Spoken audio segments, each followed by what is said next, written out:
एक छोटा सा गांव था। वहां पर एक आदमी पहाड़ पर पत्थर तोड़ने का काम करता था। उसको अपनी जिंदगी से कोई गिला शिकवा नहीं था। पूरा दिन वो काम करता, मेहनत करता, दिन के एंड में जो थोड़ा बहुत पैसा मिलता वो जा करके अपने परिवार के साथ में थोड़ा सा टाइम स्पेंड करता और चैन से सो जाता। तो एक दिन रोज की तरह वो अपना काम खत्म करके अपने घर की तरफ जा रहा था। तो रास्ते में चलते चलते उसके मन में ख्याल आया कि ये भी कोई जिंदगी है कि सुबह से शाम तक मैं पत्थर तोड़ने का काम करता हूँ और एंड में मेरे को थोड़े से पैसे मिलते हैं जिसमें मुश्किल से मेरा और मेरे परिवार का गुजारा हो पाता है। काश कुछ ऐसा हो जाए कि कहीं से मुझे कोई ऐसी शक्ति मिल जाए कि जो भी मैं चाहता हूँ वो सच हो जाए। वो अपने घर पर गया, उसने खाना खाया, लेकिन उसका ध्यान खाने की तरफ नहीं था। उसके दिमाग में यही ख्याल चल रहा था। उसके बाद में वो यही सोचते सोचते सो गया। फिर नींद आने के कुछ देर बाद उसको एक सपना आया। सपने में उसने देखा कि रोज की तरह वो अपना काम खत्म करके अपने घर लौट रहा था।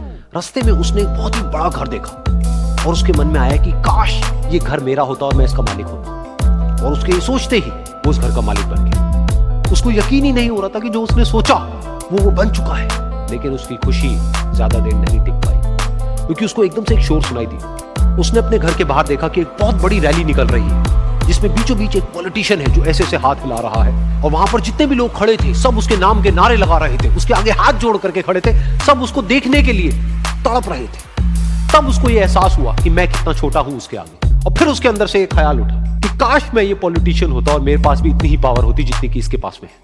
बस उसका इतना सा सोचने की देर थी, वो पॉलिटिशियन बन गया। उसकी खुशी का ठिकाना नहीं था, क्योंकि उसके आसपास में हजारों लोगों की भीड़ थी और सब उसको देखने के लिए तरस रहे थे, तड़प रहे थे।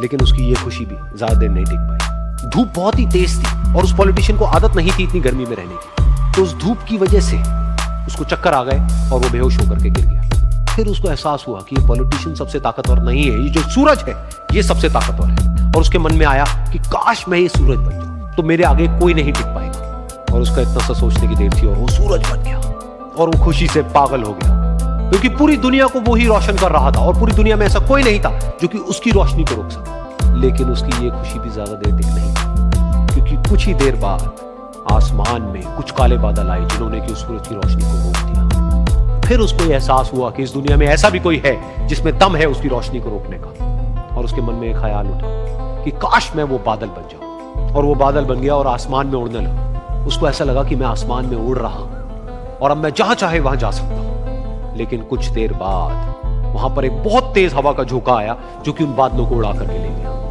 अब फिर उसे ये समझ आया कि ये जो बादल है वो सूरज की रोशनी को तो रोक सकते हैं लेकिन हवा को नहीं रोक सकते। ये हवा उनको बहा करके ले जाती है। फिर उसके मन में आया कि काश मैं ये हवा बन जाऊं, और वो हवा बन गया। हवा बनने के बाद में उसको अपने अंदर एक अलग ही ऊर्जा का अनुभव हुआ। वो चाहे तो आराम से बहता और चाहे तो आंधी बन करके, तूफान बन करके, जिसको भी चाहे उड़ा करके ले जाता। उसको ये विश्वास होने ही लगा था कि इस दुनिया में सबसे ज्यादा शक्तिशाली मैं हूं। लेकिन तभी उसके सामने आया एक पहाड़। उसने अपनी पूरी ताकत लगा दी लेकिन उस पहाड़ को वो इतना सा भी नहीं हिला पाया। तब उसको यह एहसास हुआ कि इस दुनिया में कोई है जो हवा से भी ज्यादा शक्तिशाली है, जिसमें दम है उस हवा को रोकने का। फिर उसके मन में आया कि काश मैं ये पहाड़ होता, और वो पहाड़ बन गया। लेकिन हर बार की तरह इस बार भी उसकी खुशी ज्यादा देर तक नहीं टिक पाई। उसको एक जानी पहचानी सी आवाज सुनाई दी और साथ ही साथ उसको दर्द होने लगा, जैसे कि कोई है जो उसको तोड़ रहा है, उसको मार रहा है। तो दर्द से वो चीखने लगा और उसके मन में आया कि काश मैं वो बन जाऊं क्योंकि इस पहाड़ को तोड़ने का दम रखता है। लेकिन इस बार उसकी ये ख्वाहिश पूरी नहीं हुई। वो रोने लगा, चीखने लगा, चिल्लाने लगा। उसने अपनी पूरी जान लगा दी लेकिन इस बार वो नहीं बन पाया। उसका दर्द बढ़ता ही चला जा रहा था और दर्द की वजह से एकदम से उसकी नींद खुली और सामने शीशा था। उसने शीशे में देखा और उसको समझ आया कि सपने में मैं वो क्यों नहीं बन पा रहा था जो मैं बनना चाहता था, क्योंकि असलियत में मैं वो ही हूं।